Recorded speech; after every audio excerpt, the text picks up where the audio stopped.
I use the cheapest stuff because I'm not a snob. I would have got a Fram just to piss people off, but I was at the wrong store.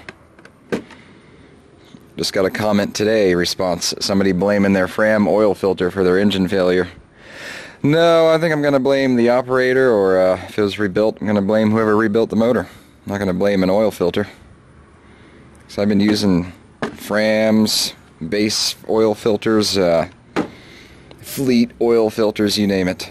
Never had a problem. And look at this, off-brand full synthetic. That'll piss some people off. Oh, what's that? Is that Toyota red in there? No. That is some generic.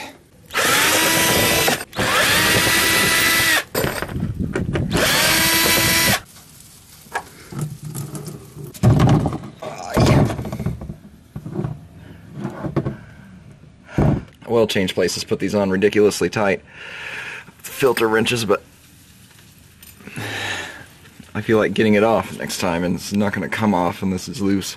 All this oil's coming from my valve cover gaskets, but I wonder how the strut rod's doing.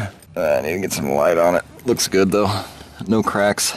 Thing is, I'm weary about stuff like this because I did a motor mount in my old car, and then 2 weeks later it was busted again. So I'm kind of weary of new rubber parts, but I don't know, they're kind of hit and miss.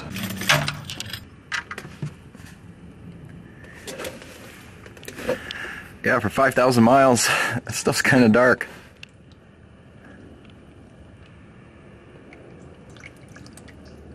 Not excessively or anything, but a little bit of color to it still. You know, I'm not really a fan of this thing, but it helps me get good gas mileage on the highway. I may modify it.